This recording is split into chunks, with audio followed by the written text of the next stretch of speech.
किस तरह से आएगा करार मुझे, किस तरह से आएगा करार मुझे, उसने देखा है बार बार मुझे।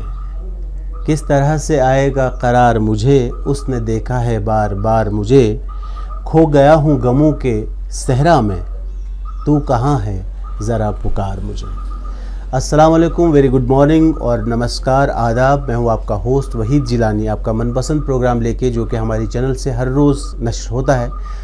और हमें उम्मीद है कि आप खैर आफ़ियत से होंगे। और जैसा कि मैं हर वक्त कहता हूँ, छोटी ही सही वर्जिश एक्सरसाइज किया करें ताकि आप सेहतयाब रहें।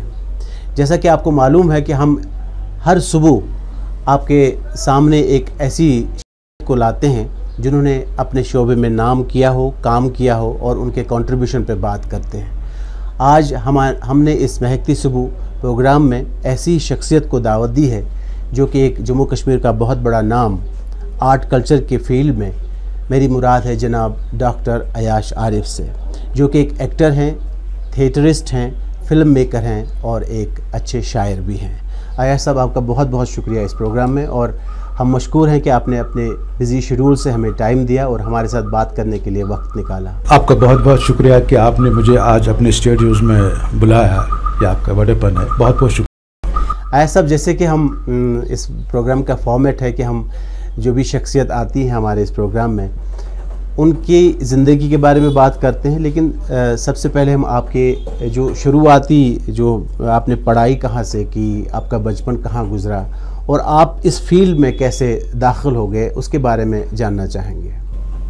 वहीद साहब, ये काफ़ी लंबा सफ़र है, लेकिन कोशिश करूँगा छोटे से वक्त जी जी जी मैं कोशिश करूँगा कि कम से कम वक्त में अपने नहीं, आप तफसीलन बताएं।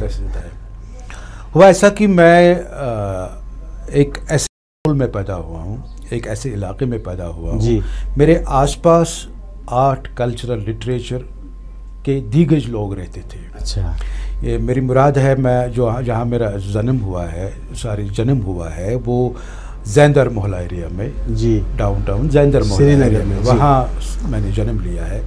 मेरे राइट में मोतीलाल क्यूमू साहब रहते थे, माशाल्लाह, और लेफ्ट में प्रोफेसर हरिकृष्ण कौल साहब रहते थे। अच्छा, आगे जाके देखें तो फिर बेकस, मक्खनलाल बेकस और पृथ्वीनाथ कौल, साहिल साहब, जी जी, और एक्टर्स में देखें मक्खनलाल सराफ साहब, और क्या कहें, एक और दो तीन ऐसे अदाकार हैं, उनके नाम मुझे याद नहीं आ रहे हैं। सारे दरख्शां सितारे, इवन की विजुअल आर्ट में हमारे संतोष साहब, गुलाब रसूल संतोष साहब। अच्छा। और शायरों की बात करें तो वो भी इस एरिया में काफ़ी शायर जाने पहचाने नाम रहे हैं। जी जी, और उसी माहौल में पला बड़ा जी। तो वाकई आप अगर यूँ कहें कि मैं बचपन में काफ़ी डोसाइल था, शर्मीला था जी। और मुझे खुद इस बात का अंदाज़ा नहीं हो रहा है कि ये जो आर्टिस्टिक जो ये क्या कहूँ, ये टैलेंट है, ये कैसे पनपा मुझ में जी।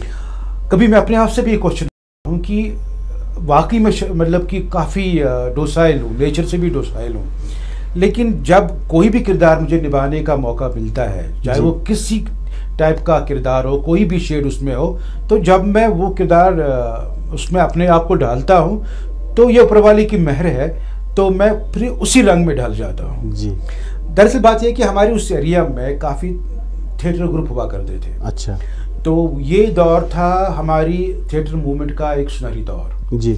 उसमें मतलब हवा कदल का एरिया, आप समझे, जैंदर मोहल्ले का एरिया, फिर अली कदल, चिकराल मोहल्ले, सारा डाउन टाउन जो था, वहाँ से कम 30 थिएटर ग्रुप्स हुआ करते थे। अच्छा, और एक से बढ़कर एक, जिसमें वसंत थिएटर था, रंगमंच था, और नवरंग थिएटर था, और अभिनव भारती था, बहुत सारे थिएटर ग्रुप। उसके साथ जितने भी हमारे आर्टिस्ट जुड़े हुए थे, मैं उन्हीं, वो मेरे हमसाए में भी, मतलब कि मैं हमसाए भी थे और मेरे दोस्त भी थे। अच्छा, तो उनके साथ उठना था, बैठना था, मेरे इर्द गिर्द भी वही माहौल। तो उनकी एक्टिविटीज़ का असर आपके दिमाग पे आ गया? तो वो मेरे दिमाग पे, हालांकि आर्टिस्ट अंदर था, कोई ना कोई, वो क्या कहें कि एक इंस्टिंक्ट था अंदर, बिल्कुल, और वो पनपा उसी दौर में। तो उसके बाद शुरुआत मैंने की थिएटर से। अच्छा, संगम थिएटर में उस दिनों हमारे प्राण चंद्रा साहब हुआ करते थे, और एक और मतलब एक थे वीरेंद्र राजदान, चूँकि वो अब इस दुनिया में नहीं रहे, जिन्होंने वो महाभारत में विदुर का कैरेक्टर किया और गांधी में उनने भी मौलाना अबुल कलाम आज़ाद का कैरेक्टर किया जी। तो उनकी साए इसमें और उनकी साए आतिफत में पला और वहाँ से मेरी शुरुआत हुई थिएटर से। हाँ, ये थिएटर शुरुआत आपने थिएटर से ही की है? बिल्कुल थिएटर से की है। हाँ, तो उसके साथ साथ हमारे एक जब मैं स्कूलिंग जो मेरी जारी थी स्कूलिंग में कर रहा था, वहाँ हमारे एक टीचर थे नेशनल स्कूल के साथ, उनका नाम था Jawaharlal Wanchoo ji. He was very good art art director और वो गाते भी थे और हारमोनियम वगैरह भी बजाते। अच्छा। तो ही वुड टेक मी अक्सर जब 15 अगस्त या 2 अक्टूबर स्कूल जाया करते हैं, स्टेडियम्स वगैरह जाते हैं तो वहाँ प्रोग्राम्स करते हैं, ड्रामा करते हैं। इनफैक्ट उसने मुझे इस फील्ड में लाया एज अ सिंगर। अच्छा। मैं गाया करता था। अच्छा। तो जब मैंने ये गाना शुरू किया तो मैंने एक उस्ताद भी मैंने मतलब हासिल किया, लेकिन मुझे ज़्यादा लत पड़ी ड्रामे की। अच्छा। एक दिन मैं इंस्टीट्यूट में आया, मैं बैंजो था। उसने क्या आपको गले का क्या हुआ? मैंने कहा सर मैं आज रिहर्सल कर रहा था टेलीविजन में। किसकी रिहर्सल? मैंने कहा ड्रामे की। कहा बंद करो ये सारा मामला, या वो करो या ये करो। बिल्कुल बिल्कुल। तो उसके बाद मैंने ड्रामे को ही तरजीह दी और क्योंकि ये मेरे अंदर था, ये क्या कहूँ, ये आर्टिस्ट अंदर का था, उसने मुझे कभी चैन से बैठने नहीं दिया, तो वहाँ से शुरुआत हो गई। इट वाज 70s का दौर था। आप बेसिकली श्रीनगर डिस्ट्रिक्ट से हैं? श्रीनगर डिस्ट्रिक्ट। मैंने कहा ना कि जैंदर मोहल्ला से। आपकी स्कूलिंग भी श्रीनगर से ही हुई? बिल्कुल बिल्कुल। मतलब कॉलेज भी मेरा श्रीनगर से हुआ, स्कूलिंग भी श्रीनगर, और यूनिवर्सिटी वाकई तो वो तो कश्मीर यूनिवर्सिटी से मैंने किया। आया साहब, ये डॉक्टर अयाश आरिफ आपको जो नाम मिला है, तखल्लुस मिला है, अपने इस डॉक्टरेट के बारे में कुछ बताएं हमारे नाजरीन को। ये ऐसा है वहीद साहब कि मैं बेसिकली जोग्राफर हूँ जी। मैंने जो पोस्ट ग्रेजुएशन मेरी जोग्राफी में हुई है। Till that time I had never thought कि मुझे ये जो ड्रामा है इसको मुझे एक प्रोफेशन बनाना है। This was my hobby. हम थिएटर करते थे, टेलीविज़न में जाते थे और लकीली अल्लाह की मेहर है मुझे अच्छे अच्छे रोल्स भी मिले और रजिस्टर हुए बहुत कम वक्त में। But I had never thought कि मेरी कभी मतलब वहम गुमा में भी नहीं था कि मुझे इसको एज अ प्रोफेशन करना है। बट जो ही मैंने अपना पोस्ट ग्रेजुएशन की तो बट मेरा ये शौक था, डिज़ायर था, I will go for PhD। लेकिन हुआ ऐसा कि यूनिवर्सिटी से बाहर आने के बाद मुझे कुछ 2-4 सीरियल्स ऐसे मिले तो मैं काफ़ी बिजी रहा। I did not get time to concentrate on my research work. उसके बाद कश्मीर के हालात बिगड़ गए जी। जो मेरे टीचर थे डॉक्टर भूपेंद्र जोशी, जिनके साथ मेरी अच्छी खासी वाबस्तगी रही है, एक जज्बाती तौर वो मुझे बहुत प्यार करते थे और काफ़ी सिखाया उन्होंने मुझे। और एक मैडम थी उनकी जो मिसेस थी वो भी मुझे एज ए सिस्टर भी थी और मेरी गाइड भी थी। अच्छा। चूँकि मास एक्सोडस हुआ तो वो भी चले गए बाहर। फिर उसके बाद आपको मालूम है कि मुझे भी बाहर जाना पड़ा कुछ हालात की वजह से, और वहाँ फिर रोजी रोटी का सवाल आया तो उसके साथ में बिजी रहा। लेकिन ये खलिश अंदर ही अंदर मुझे खाई जा रही थी कि इसको कंप्लीट करना, इसको कंप्लीट में करूँ, कैसे मैं इसको कंप्लीट करूँ। उसके बाद मैं टेलीविज़न प्रोडक्शंस के साथ बिजी रहा as a actor, as a director काफ़ी, तो उसके साथ 10-12 साल उसके साथ गुजरे। लेकिन बीच में एक ऐसा वक्त आया 3-4 साल का, तो मैंने सोचा कि इसको मैं कंप्लीट करूँ। अच्छा। कि अंदर एक खलिश थी। अब मसला ये था कि मेरा जो मास्टर्स है वो ज्योग्राफी है और मैं करना, अगर मैं ज्योग्राफी में करूं तो वो किसी काम का है नहीं, ना वो मेरे टेस्ट, आर्ट कल्चर से वाबस्ता, आर्ट कल्चर से मेरी वाबस्तगी है। उसके बाद जनाब ऐसा हुआ कि हमारी ज्योग्राफी में बहुत सारे ब्रांचेस नए आए हैं जी। मतलब जिस तरह हमारी क्लाइमेटोलॉजी है, जियोमॉर्फोलॉजी है, वो अलग वो साइंटिफिक एक उसका एक स्ट्रीम अलग है। हाँ। उसके साथ हमारी टूरिज्म ज्योग्राफी है, ह्यूमन ज्योग्राफी है एंड कल्चरल ज्योग्राफी, बहुत सारी ज्योग्राफी है। कल्चरल ज्योग्राफी से मैंने अपना ये रिसर्च टॉपिक है वो चुना, कल्चरल ज्योग्राफी मेरी स्ट्रीम बनी। ओके। तो उसमें मैंने जनाब फिर लिया indigenous folk theatre of Kashmir and its relevance in contemporary society. कौन सी यूनिवर्सिटी के अंडर? ये मैंने किया राजस्थान से, राजस्थान मेवाड़ यूनिवर्सिटी से। That was the only university जहाँ पे इस सब्जेक्ट में हम मतलब कर सकते थे, क्योंकि उनका एक अलग उसमें एक रिकग्निशन है फिल्म और टेलीविजन और थिएटर के लिए भी। तो वहाँ से मैंने शुरुआत की और करीब 3-4 साल लगे और ये मैंने रिसर्च कंप्लीट किया और वो ख्वाहिश जो थी वो मेरी पूरी हो गई। और उससे आपको बहुत इस्तेफादा भी हुआ होगा? काफ़ी इस्तेफादा हुआ। आप जो प्रोडक्शंस डायरेक्ट करते हैं या जो आपका रिसर्च और नॉलेज में आपका इजाफा हो गया होगा। एक तो वो, दूसरी बात यह है कि ये जो हमारा फोक थिएटर है जी, कि मेरा फोक थिएटर काफ़ी ताल्लुक़ रहा है, न मस्जिद से अपने थिएटर से ताल्लुक़ रहा है। फोक थिएटर हमारा जो है वही का वही है जी, क्लासिक फॉर्म में है, क्लासिक फॉर्म में है बिल्कुल। और उसके साथ जो लोग जुड़े हैं, जो जुड़े थे, बहुत सारे लोग अब इस दुनिया में नहीं रहे।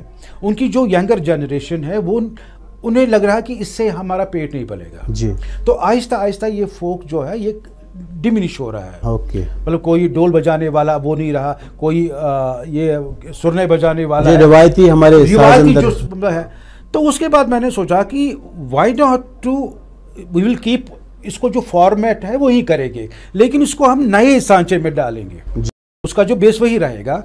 तो उसमें हम एक तजुर्बा करेंगे, मतलब हमारे पास इतने सारे बहुत सारी थीम्स है, उनको हम फोक फॉर्म में डालेंगे। उससे क्या होगा, एक तो हमारा कनेक्ट जो है गांव में पब्लिक के साथ फिर जुड़ेगा, शहर के साथ जब शहर वाले आएंगे, देखेंगे, थिएटर देखेंगे तो उन्हें लगेगा कि यह हमारी दास्तान है जी। फोक फॉर्म में हम ये पेश कर रहे हैं। एक तो वो फोक फॉर्म जो हमारा, वो जो इंडिजिनस फोक फॉर्म है वो जिंदा रहेगा, रिवाइव भी होगा। दूसरा जो इसके साथ लोग वाबस्ता है, नौजवान नस्ल जो है, उनका रोजगार भी बनेगा। This was my basic motive.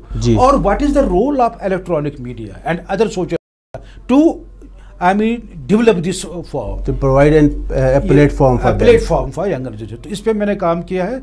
तो इंशाल्लाह अल्लाह का करम था, ये कंप्लीट हुआ तो लास्ट ईयर ही मुझे उसमें वो डिग्री मिली। तो अभी मैं कोशिश कर रहा हूँ कि उसको मैं एक बुक फॉर्म में लाऊं, ताकि अगर मैं थीसिस रहे तो एक कहीं जगह रही थीसिस तो फिर उसका कोई फायदा नहीं है, तो उसको एक बुक पब्लिश करेंगे, book form, so that it will reach to एक डॉक्यूमेंट बनेगा, रिटन डॉक्यूमेंट रहेगा फॉर आवर प्रोग्राम जी। सब आपसे गुफ्तगू जारी रखेंगे।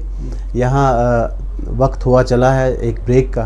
ब्रेक के बाद आपसे फिर मुलाकात करेंगे और बहुत अच्छी बातें आपसे सुनने को मिल रही हैं।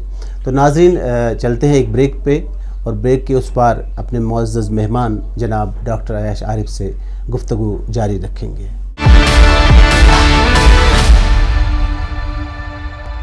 ब्रेक के बाद आपका स्वागत है अपने मनपसंद प्रोग्राम महकती सुबह में। हमारे आज के मेहमान एक बहुत बड़ा नाम, जम्मू कश्मीर के आर्ट कल्चर के सिनेरियो में जो माना जाता है, जाना जाता है, जनाब डॉक्टर अयाश आरिफ साहब। अयाश साहब, आपने जैसे फरमाया कि आपने डाउनटाउन से शुरुआत थिएटर की, लेकिन जो फिर आपका टेलीविज़न से जुड़ जाना या रेडियो से जुड़ जाना एज एन एक्टर, डायरेक्टर या फिल्म मेकर, उस पर रोशनी डाली है। भाई साहब, इसके 3 दौर हैं। एक वो दौर जहाँ से मैंने थिएटर किया, और थिएटर 70s में हम, that period is considered the golden era of our theatre movement in Kashmir. बहुत सारे लोग जुड़े थे। और जब दूरदर्शन आया, दूरदर्शन में ये हुआ कि एक तो हमें एक थोड़ा वो क्या कहेंगे, एक पैसा भी मिला थोड़ा बहुत, और ग्लैमर भी था उसमें, और ग्लैमर भी था, और बहुत लोग देख रहे हैं कि एक ही, मतलब कि एक ही थी उस वक्त, तो बहुत सारे लोग देख रहे थे। तो थोड़ा सा हमारा जो बहुत सारे आर्टिस्ट हैं, मैं ही नहीं, बहुत सारे आर्टिस्ट का रुझान जो है, ये दूरदर्शन में आने का इत्तेफाक कैसे हो गया, वही तो मैं सुनाइए हमें। वो ऐसा हुआ कि हमारे जो मेरा एक करीबी साथी रहा जी, और बचपन हमने एक साथ गुजारा जी, और मैं यूँ कहूँ कि मतलब एक दो काली ब्याह के एक जान, कुछ ऐसी कहावत है, बस वही समझे आप जी। वो शादीलाल कौल, लेट शादीलाल कौल। तो हमने शुरुआती में, वो आपके थिएटर में साथ थे? थिएटर में साथ थे, और बिल्कुल घरेलू हमारे ताल्लुकात थे। एक साथ हमने थिएटर किया, खाना पीना, उठना बैठना, उड़ना बिछोड़ना, जिस बात थिएटर जी जी। तो जनाब ऐसा हुआ कि हमने कुछ ऐसे एक्सपेरिमेंटल प्लेस किए थिएटर के थ्रू, लेकिन उससे हम ज़्यादा लोगों को कनेक्ट नहीं कर पाए, बिकॉज वो इंग्लिश लिटरेचर पर बेस्ड प्लेस थे। डॉक्टर सोनलाल कौल ने लिखी थी, because he was one of the member of our theatre. हमने James Joyce, Edward Albee, Shakespeare वगैरह, तो ये बेसिकली वो, इस हमने सोचा कि ये हमारी मिट्टी से ये मेल नहीं खा, बिल्कुल थीम जो है। देन शादी कहा कि हम अपनी जो हमारी मिट्टी है वहाँ से हम एक थीम, जम्मू कश्मीर से जुड़े जो हमारे मसाइल है, सोसाइटी में मसाइल, उनको हम ले लेंगे जी। तो वहाँ से हमने एक प्ले किया, उसका नाम था local taxes extra. It was comedy written by doctor Sohanlal को। ये आपने थिएटर किया? ये हमने थिएटर प्ले। ये जनाब इतनी हिट ये कॉमेडी हुई, करीब 100 शो इसके हो गए, और पहली बार टिकट्स ब्लैक हुई टैगोर हॉल में। फारूक नाज़की साहब आए शो देखने के लिए। उसने जब देखा, उस हमारी हीरोइन थी, उसका नाम था उषा तिक्कू जी, फारूक शेख जो गनाबाद में बना, शाहजीलाल कौल, और मुझे देखा।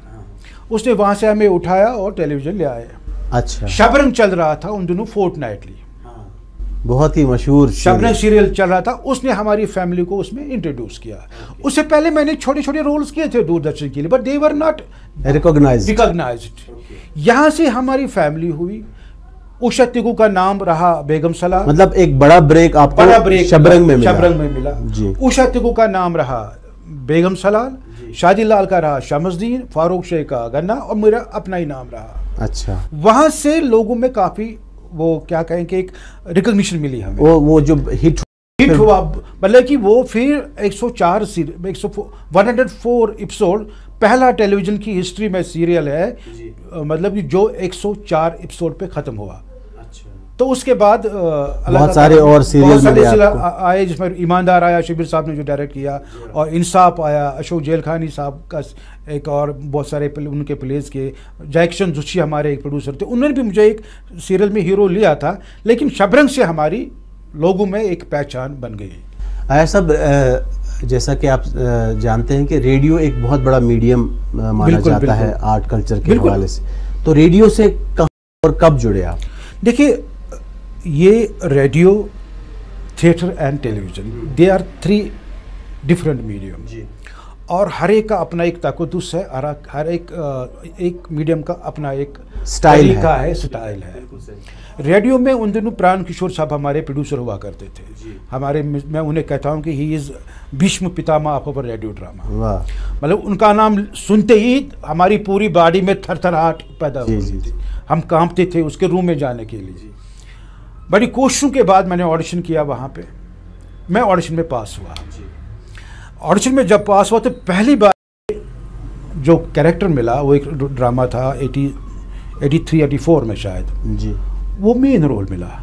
मुझे मालूम नहीं कि प्राण जी को क्या लगा मुझ में। तो जब पहले मुझे मिला ये रोल, लीड रोल, तो वहाँ से मेरी शुरुआत हुई। लेकिन वहाँ मेरे आसपास थे मखनलाल सराफ साहब, ये अपने पुष्कर भान साहब जो ऑलरेडी एस्टैब्लिश्ड थे। पुष्कर भान साहब, उनके साथ भी मैंने काम किया, सोमनाथ साधु साहब के साथ भी काम किया, और प्राण जी के साथ काम किया। तो प्राण चंद्रा साहब थे, और वही वीरेंद्र राज था, मतलब दिग्गज जो उस दौर के थिएटर और रेडियो, वो आपको रेडियो में मिले। तो उनके मतलब इनके साथ उठने बैठने में, उनके साथ मतलब उनसे बहुत छत्र छाया में आपने काम शुरू जो पला, वहाँ बहुत कुछ सीखा। खासकर रेडियो का जो जिसको वॉइस कल्चर जो है, रेडियो का जो तरीका है, जो स्टाइल है, दैट्स डिफरेंट। थिएटर का दैट्स डिफरेंट, और टेलीविज़न का डिफरेंट है।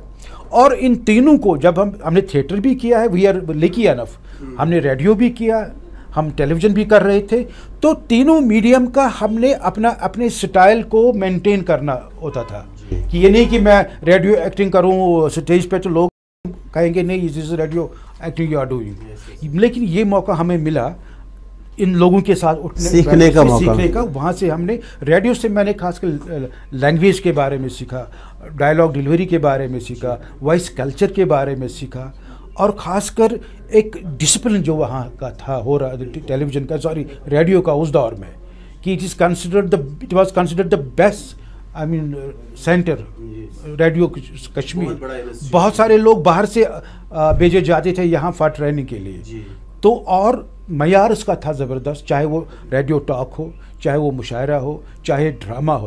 उस दौर के ड्रामे आज भी लोग सुने जाते हैं, आज भी सुनते हैं लोग और पसंद करते हैं। और वो कैरेक्टर्स वो कैरेक्टर्स अब भी लोगों को याद है कि वो कभी मुझे कहते हैं कि आपने फलां ड्रामा में फलां रोल किया था। Even it's same thing with the television drama जो हमने इन हाउस प्रोडक्शन उस दौर में की, जिसमें मैं कहूँ कि ईमानदार किया हमने जाल किया, हमने हरुद किया, हमने इंसाफ किया। बड़े शाहकार हैं वो। 35 साल पहले जो मैंने एक रोल किया है ईमानदार में और ये अपना इंसाफ में, जमील इसमें नाम था और अख्तर इसमें नाम था, जिसमें हमारे बशीर दादा साहब थे मामा जानी का रोल कर।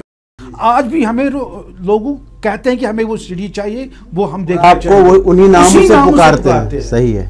दिस इज तो आया साहब, ये रहा जो थिएटर आपका रहा, जो रेडियो से वाबस्तगी कब से हुई और टेलीविज़न के साथ। लेकिन अयाज साहब को एक बहुत अच्छे फिल्म डायरेक्टर के नाम से भी जाना जाता है।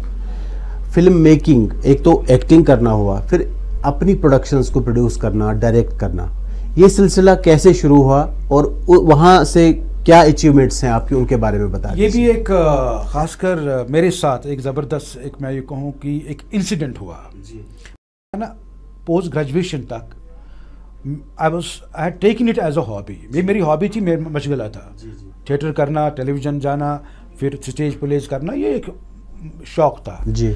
लेकिन 80 मतलब यूनिवर्सिटी से बाहर निकलने के बाद मैंने सोचा कि अब मेरे पर कुछ जिम्मेदारियां, रोजगार की तलाश में तो मैंने 2-3 जगह में गया, लेकिन मुझे अपनी वो मनपसंद कोई मतलब जॉब नहीं, जो प्यास थी अंदर वो। लेकिन आर्टिस्ट का अंदर वाला आर्टिस्ट वो मुझे कह रहा था कि you are not fit here, you are not fit here, you are not ultimately what I have to do, यार बताओ ना अंदर से।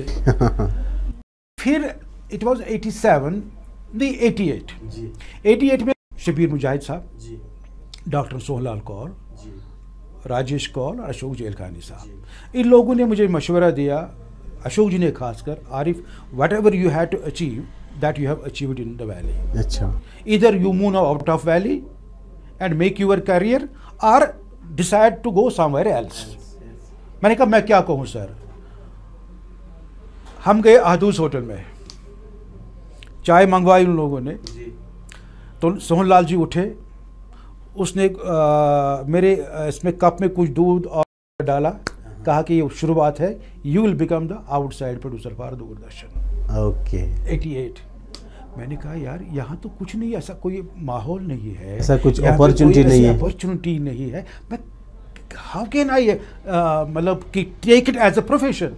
कहा कि दूरदर्शन में एक स्कीम आई है, now they are taking programmes for giving programmes to outside producer, आप यहाँ से शुरुआत करो अपनी, देन आगे तो फिर फील्ड आपका अपना है। तो वहाँ से शुरुआत की।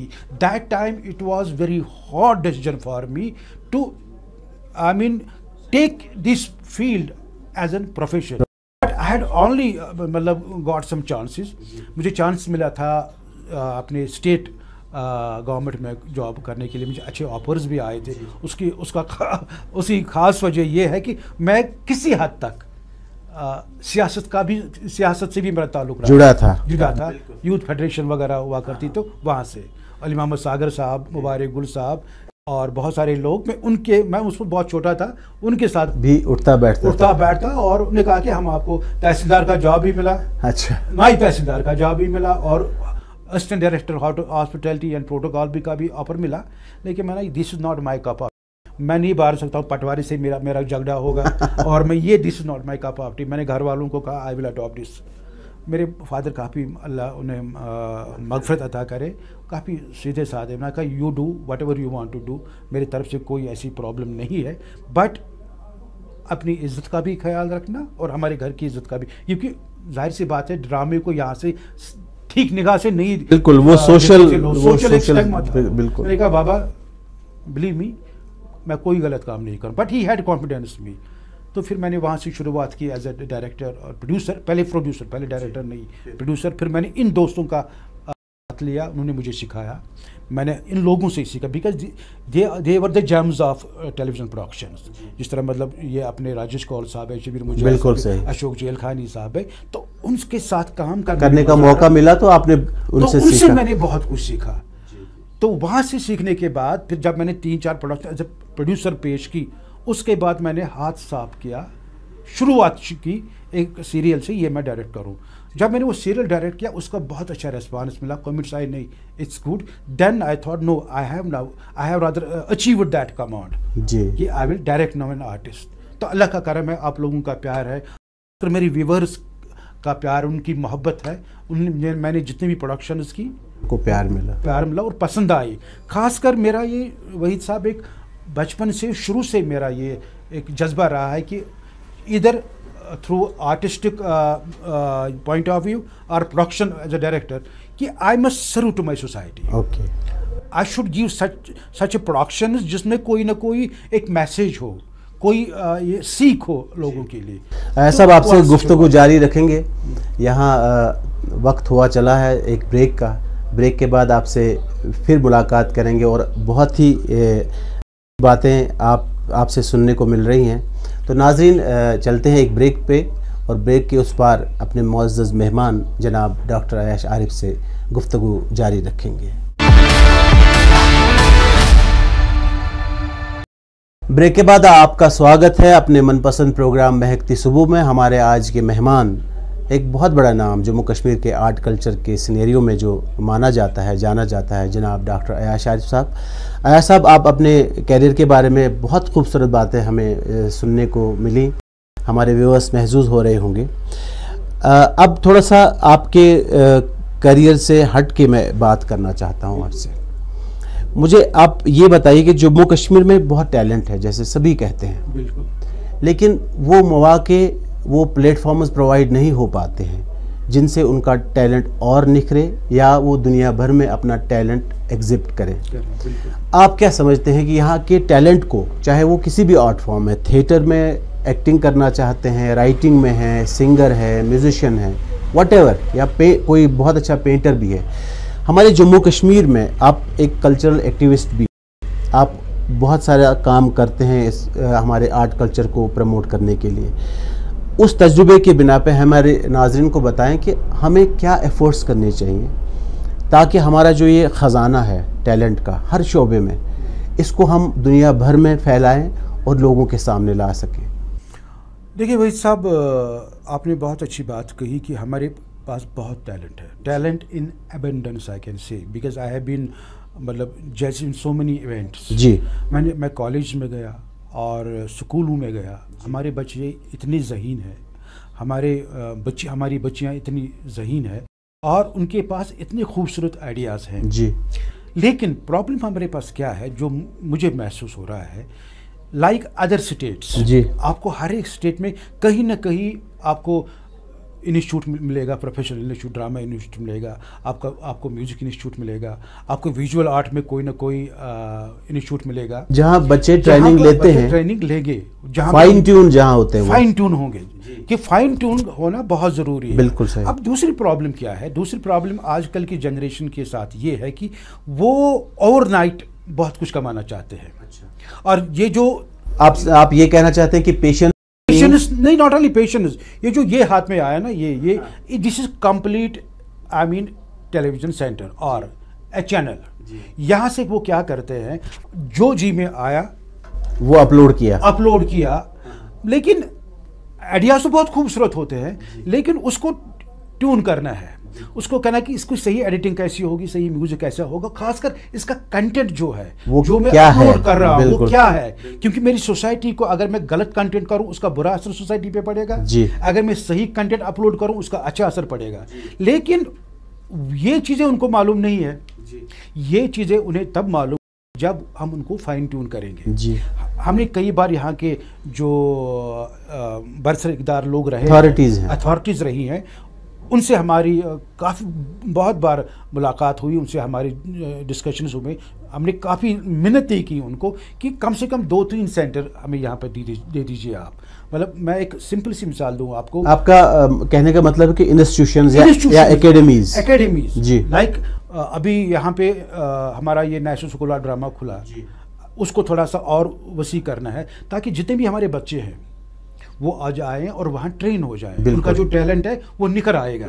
इसी I don't think now there is any music institute, मुझे नहीं लगता आप कि आप भी ज्यादा वाबस्ते प्राइवेट में है कुछ, लेकिन ऑन द गवर्नमेंट लेवल कोई गवर्नमेंट लेवल नहीं, प्राइवेट में भी उस लेवल के नहीं है। बिल्कुल सही, मतलब जहाँ की आपको अच्छे कोर्सेज किए जाएं, अच्छे कोर्सेज और वो जो कोर्सेज डिग्रीज आपको मतलब की होंगी। जिस तरह आपने हमारे, मुझे याद है अभी शंभुनाथ सोपुरी साहब थे, बहुत सारे इंस्टीट्यूट यहाँ पे थे हमारे इलाके में जहाँ मैं रहता था जी, मतलब वहाँ से शमीमा देव जी निकली, कैलाश मेहरा जी, विजय मल्ला साहब निकली। अभी भी वो मतलब उनका एक हमारे इस कल्चर में एक जबरदस्त कंट्रीब्यूशन है जी। आगे विजय मल्ला साहब नहीं रहे, लेकिन कंट्रीब्यूशन का है बहुत ज्यादा। शमीमा जी का कंट्रीब्यूशन है, इसका अपना कैलाश मेहरा जी का कंट्रीब्यूशन देखिए ना, बिकॉज उनको एक वो माहौल मिला, वो एक ट्रेनिंग मिली और एक गुरु का वो आशीर्वाद मिला। ये चीज़ हमें बच्चों को सिखाना है, हमें बच्चों को कम से कम उनको ट्रेन करना है। लेकिन ये हम इंडिविजुअल, क्योंकि हमारे हालात जो कश्मीर के रहे हैं अभी वो हालात सुधर रहे हैं, लेकिन जो हमारे जो पिछले 30 साल जो रहे हैं, बिल्कुल सही, जो हालात रहे हमारे में अपने सबके लिए सेटबैक था, सेटबैक के सबके लिए। खासकर मैं कहता हूँ कि art and culture is the casualty has gone to art and culture. बिल्कुल। हमारे जितने भी ड्रामा ग्रुप्स यहाँ पे थे, करीब 30-40 के करीब हमारे थिएटर ग्रुप्स थे, तब बंद हो गए, बंद सब हो गए। हमारे पास अब कोई ग्रुप नहीं है।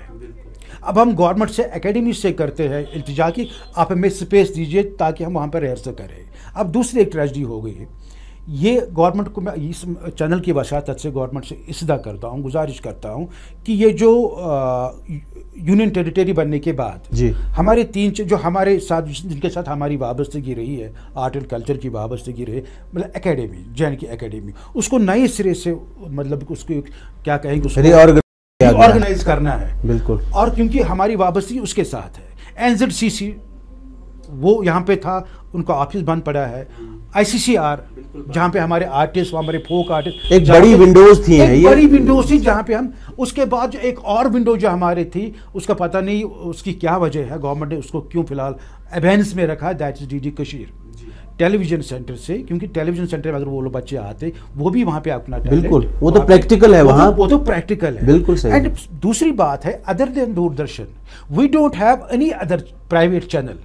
हमारे पास तो एक ही दूरदर्शन है, ना से हमारे जिस तरह आप कहें एंटरटेनमेंट चैनल लाइक जिस तरह बाकी रीजनल चैनल्स हैं, जी में है, स्टार में है, मतलब डिफरेंट स्टेट्स में है, जहाँ पे वहाँ के लोग वहाँ जाते हैं, वहाँ काम करते हैं, वहाँ अपना टैलेंट दिखाते हैं। यहाँ पे हमारी एक ही चैनल, दैट इज दूरदर्शन, जहाँ पे हम जो मतलब एंटरटेनमेंट प्रोग्राम्स करते हैं। बाकी जो हमारे बाहरी satellite channel, they are new channels. आया साहब, इसके साथ एक और सवाल जुड़ा है, जो हमारे यंग जनरेशन है, जो हमारे छोटे बच्चे हैं 20s में, 80s में, 25 तक आर्ट फील्ड में कोई भी स्ट्रीम अपनाना चाहते हैं, चाहे वो राइटिंग में हो, चाहे वो स्क्रिप्ट राइटिंग हो, म्यूज़िक हो, कोई इंस्ट्रूमेंट सीखना हो, या थिएटर ड्रामा में चाहते हैं, या फिल्म मेकिंग में आना चाहते हैं। लेकिन जब उनके पेरेंट्स ऑब्जर्व करते हैं, वो कहते हैं कि इसमें रोज़गार के वसाइल उतने ज़्यादा मुहैया नहीं हैं, तो आप क्या समझते हैं कि रोज़गार के वसाइल कहाँ से और कैसे बढ़ाया जाए ताकि हमारे यंग जनरेशन को एक जॉब सिक्योरिटी भी मिले और वो अपने पसंद का जॉब, अपनी पसंद का जो काम है वो भी करें और हमारे आर्ट कल्चर को भी सर्व करें? आपको क्या लगता है कि रोज़गार का जुड़ना बहुत ज़रूरी है इसके साथ? इसमें जहाँ तक थिएटर का ताल्लुक है जी, कई बार मैंने कई कॉन्फ्रेंस में ये भी कहा कि आवाम के साथ हमारा कनेक्ट जो है वो ख़त्म हो चुका है। हमने पहले ऑडियंस को थिएटर के साथ जोड़ना है जी। जब वो कनेक्ट हम करेंगे उनके साथ, यहाँ पे एक सबसे बड़ी प्रॉब्लम यह है कि we don't have any source of entertainment जी एक्सेप्ट टेलीविजन। मतलब कि अब ये मोबाइल ये तो ठीक है, लेकिन जो रियल सेंस में एंटरटेनमेंट है, और हमारे पास सोसाइटी में इतने मौजू हैं, इतने अच्छे मतलब कि टॉपिक्स हैं, अगर वो प्रॉब्लम्स और वो हाईलाइट करें हम थ्रू थिएटर, और इसके साथ साथ हमने कमर्शियल थिएटर डेवलप करना है। बिल्कुल। जब हम कमर्शियल थिएटर डेवलप करेंगे, एक तो उसका वो ऑडियंस कनेक्ट होगा, बिकॉज पीपल रेवेन्यू भी आएगा। जब रेवेन्यू आ जाएगा तो we can serve to our artist को लगेगा नहीं, अगर मैंने एक प्ले किया है उसमें 10,000 है, 20,000, अगर मैं मंथ में 1-2 प्ले करूंगा तो मेरे 20,000 रुपये मिल जाएंगे। ये एक ज़रूरी बात है। दूसरी बात ये है कि गवर्नमेंट को, बिकॉज मैंने कहा ना यहाँ पे और कोई वसीला नहीं है, बिल्कुल, गवर्नमेंट को हमने यहाँ पे ये बहुत ज़रूरी है कि एक अभी इन इंस्टीट्यूशंस के जरिए हमें फाइनेंशियल सपोर्ट देना है। बिल्कुल, पहले तो रिवाइव करना है जिन इंस्टीट्यूशंस का आपने नाम लिया, जैसे ICCR है, NZCZ है, दूरदर्शन है, ये रिवाइव करना करके फिर रोजगार मुहैया करना। Source of our livelihood. उसके साथ साथ आजकल मैंने क्यों कहा कि एक आर्टिस्ट को, एक एक्टर को, एक डायरेक्टर को, एक राइटर को अपने आप को पूरा उसमें एक्सेल करना है इस फील्ड में। सही है। Because right now earlier we were having either television और film, this was the only medium for an actor और फॉर अ राइटर। लेकिन अब आपके पास बहुत सारे प्लेटफॉर्म है, आपके पास OTT प्लेटफॉर्म है, आजकल बहुत सारे सीरियल्स बनते हैं OTT प्लेटफॉर्म के लिए, तो वहाँ पे हमारे बहुत सारे आर्टिस्ट जो हैं वो काम करते हैं उस पर, बहुत सारे आर्टिस्ट बिजी हैं उसके साथ। लेकिन अगेन वही बात, जब तक न मैं अपने आप को ढांचे में डालो, अपने आप को परफेक्ट करो, नहीं मैं हूँ आर्टिस्ट। अब इसमें काफ़ी स्कोप है, मतलब रोजगार के काफ़ी वसाइल है, but provided one has to work hard and he has to, and government has to provide the funds, government has to provide through these institutions till वो थोड़ा सा उसका वो प्लेटफॉर्म थोड़ा वो ग्रूम होगा, then he will go outside also, then sky is the limit, sky is the limit। ऐसा चूंकि आप फिल्म मेकिंग से जुड़े हैं, बिल्कुल हमारे नाज़रीन को ये बताइए कि जम्मू कश्मीर एक छोटी ही सही फिल्म इंडस्ट्री, एक film regional film industry, regional cinema जिसको मैं कहूँगा, तो वो हम क्यों नहीं क्रिएट कर पाए अभी तक? बहुत अच्छा सवाल किया आपने, और मैं चाहता था कि ये सवाल आप करें तो मैं इसका थोड़ा सा इस प्लेटफॉर्म के जरिए से अपनी बात रखें, हायर अथॉरिटीज तक ये बात पहुँचे। जी, अभी बहुत अच्छी बात हुई कि हमारे गवर्नमेंट ने, जान के गवर्नमेंट ने फिल्म पॉलिसी यहाँ पे इंट्रोड्यूस की। जी, उसमें बहुत बड़ा फायदा ये है कि उसमें सब्सिडी रखी लोगों ने। लेकिन हमारे पास सबसे बड़ी प्रॉब्लम लोकल फिल्म मेकर जो हैं, बाहर का फिल्म मेकर है उसको फाइनेंस की कोई प्रॉब्लम नहीं है जी, मतलब कि अगर वो यहाँ से 10 आर्टिस्ट को लेगा, but he will not take them for major, वो छोटे छोटे रोल जितने हैं तो लेगा, he will be given additional जो बेनिफिट होगा सब्सिडी का।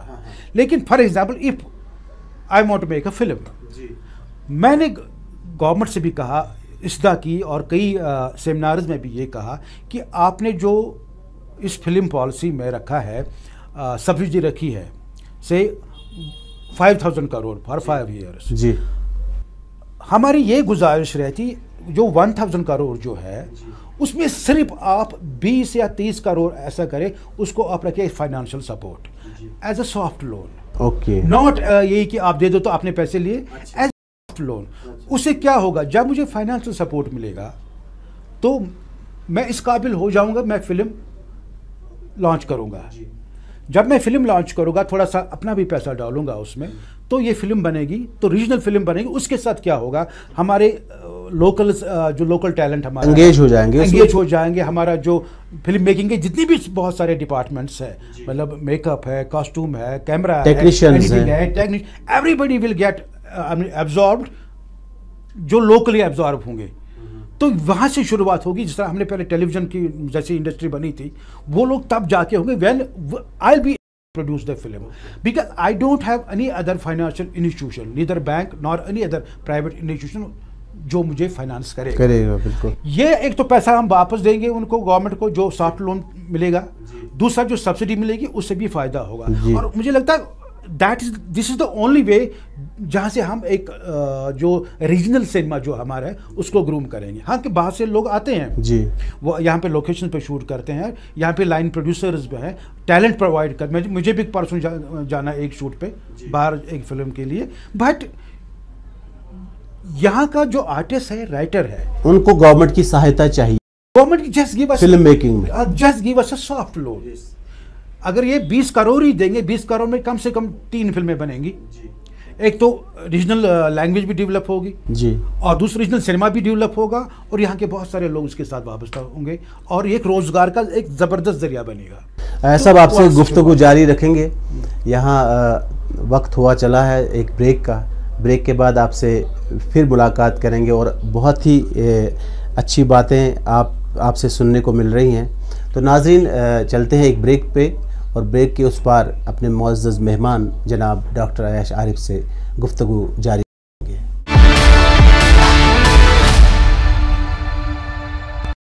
आया साहब, जैसे कि आप फरमा रहे थे कि जे.एंड.के फिल्म पॉलिसी पे बात हो गई, रोज़गार के हवाले से बात हो गई, एक बड़ा एलिमेंट जो होता है आर्ट कल्चर में, आप ख़ुद जानते हैं कि प्रिजर्वेशन का।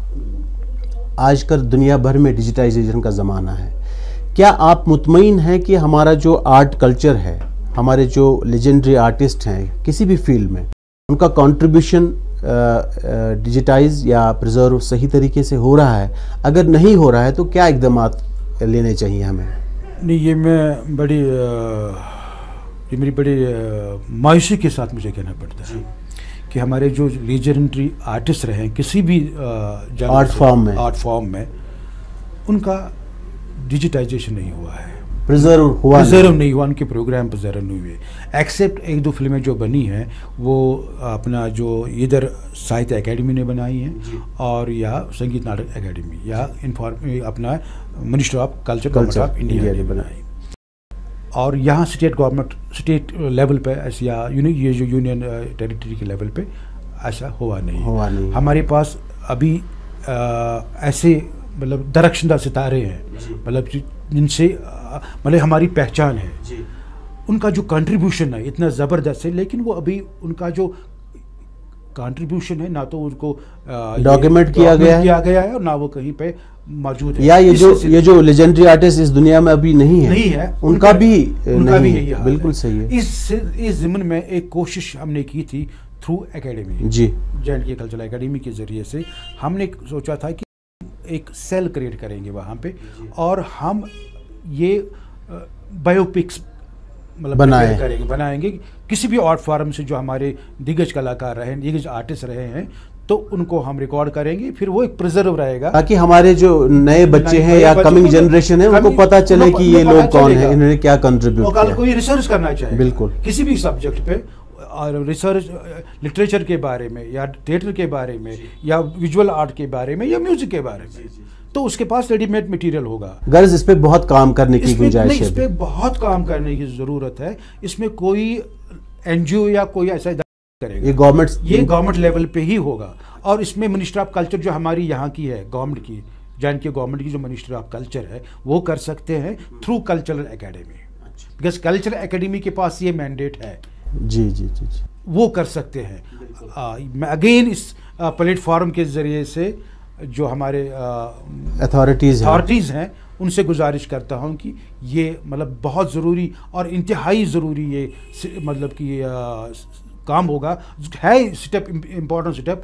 सो we will record them, we will go to their places, जो दुनिया में नहीं वो मटेरियल करेंगे, इस पर रिसर्च करेंगे और उसको बाज़ाब्ता डॉक्यूमेंट करेंगे और वो कम से कम हमारी लाइब्रेरी में रहेगा। कल को कोई परेशानी नहीं होगी किसी के पास। ऐसा हर शहर में, हर सोसाइटी में, हर मुल्क में कमियां या वो तो रहती हैं, लेकिन पूरा जो हमारा कल्चरल सिनेरियो है ये किस समझ जा रहा है? आप क्या समझते हैं? हम अच्छी समझ में जा रहे हैं कि हम कुछ खो रहे हैं?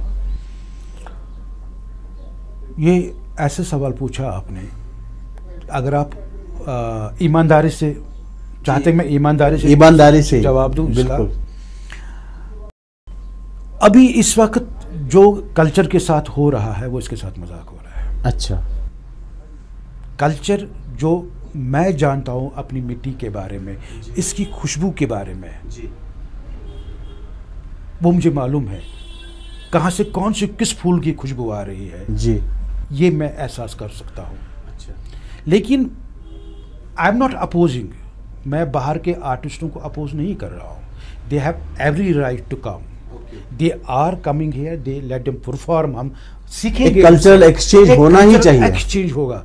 लेकिन मैं चाहता हूँ कि जो होनी चाहिए वो मेरे आर्टिस्टों को मिलनी चाहिए। अगर आप फोक म्यूजिक ले लेंगे, हमारे पास तो उस्ताद हैं, बिल्कुल है ना, बहुत बड़े नाम, इंटरनेशनल और नेशनल लेवल के उस्ताद हैं।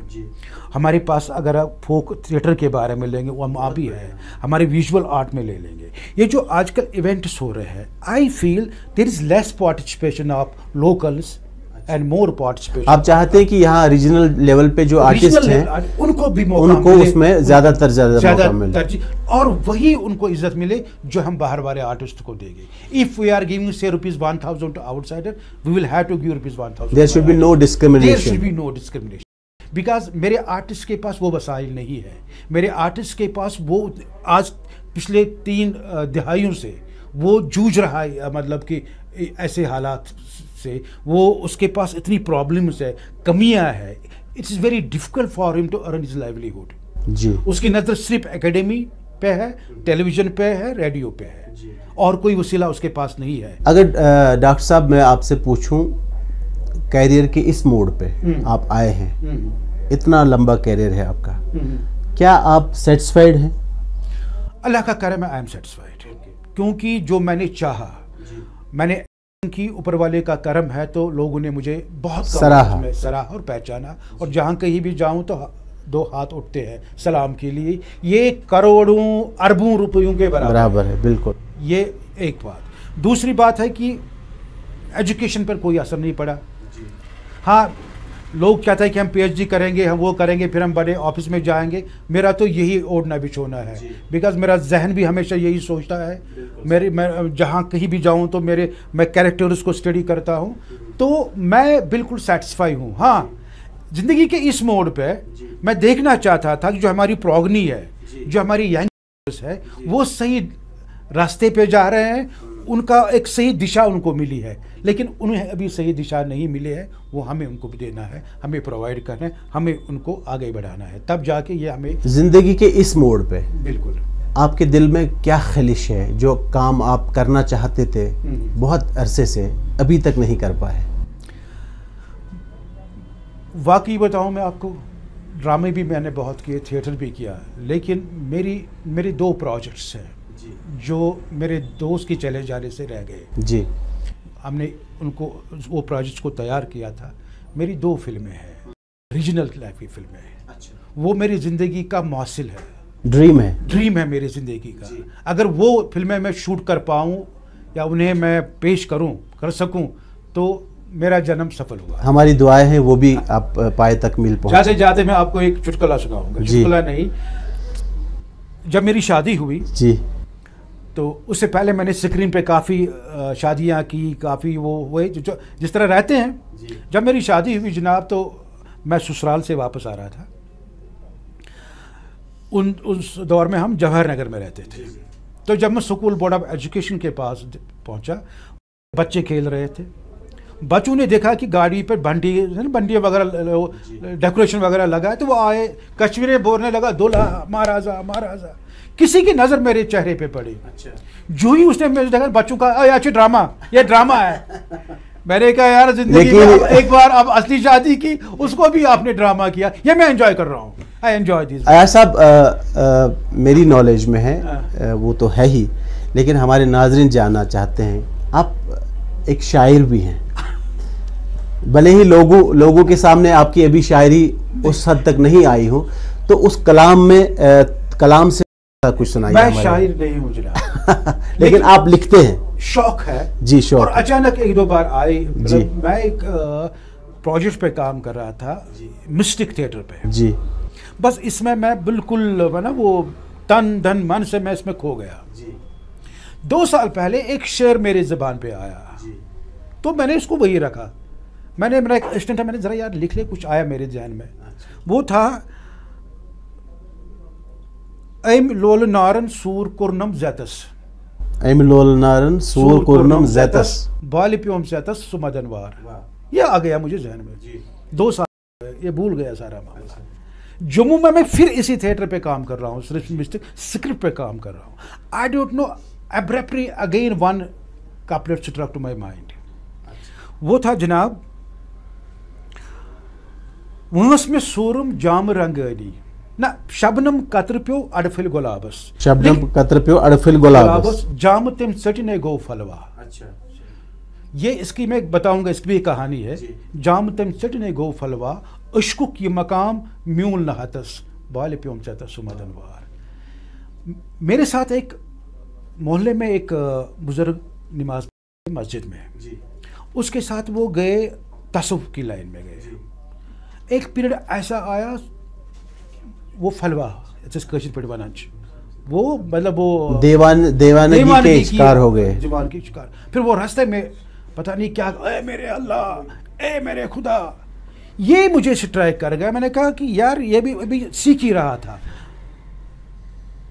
शबनम कत्र पे अडफिल गुलाबस, मतलब कि ये अभी इस पे एक कतरा शबनम का इस पे गिरा, तसव्वुफ का, उसके नूर का, तो बर्दाश्त नहीं कर पाया, उसने तमाम कपड़े अपने फाड़ दिए।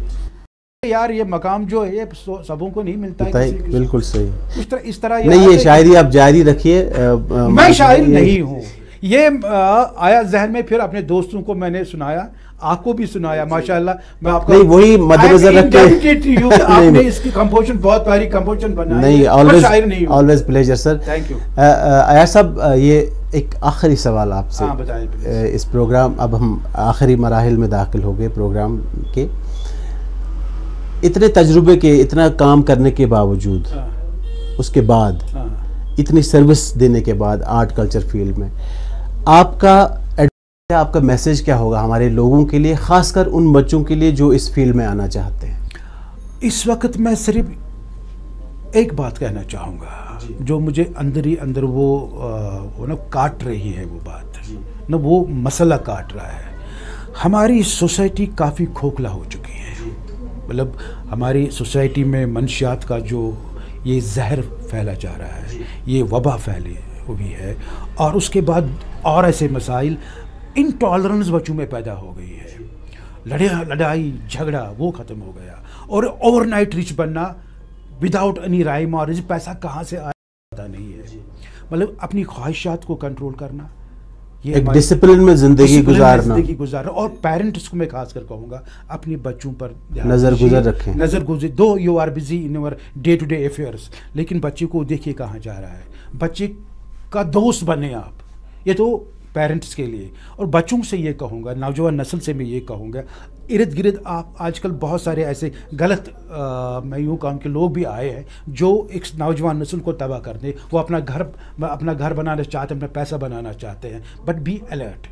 और आर्टिस्टों को, नौजवान नस्ल को, इसको आर्ट के ज़रिए से, थिएटर के ज़रिए से, और जितनी भी छोटी छोटी फिल्में आप बना सकेंगे, अवेयर करिए लोगों को, अवेयर करिए लोगों को। ये एक मैसेज है, एक मुद्दाना अपील है मेरी यंग जनरेशन से, मेरे बुजुर्गों से और वालिदैन से। आया साहब, आपकी शख्सियत ही इतनी बड़ी है कि पता ही नहीं चला ये 1 घंटे का प्रोग्राम कब ख़त्म हुआ। लेकिन जो भी आपने फरमाया, बहुत ही अच्छी खुशाइंद बातें और कार फरमा बातें आपने फरमाई। उम्मीद है कि हमारे नाज़रीन महसूस हुए होंगे, उन्होंने इस्तिफ़ादा हासिल किया होगा इस गुफ्तगू से। नाज़रीन, ये थे डॉक्टर अयाश आरिफ साहब, जिनके हम बेहद मशकूर हैं इस प्रोग्राम में आने के लिए। अपने होस्ट और दोस्त वहीद जिलानी को दी इजाज़त। अल्लाह हाफिज़।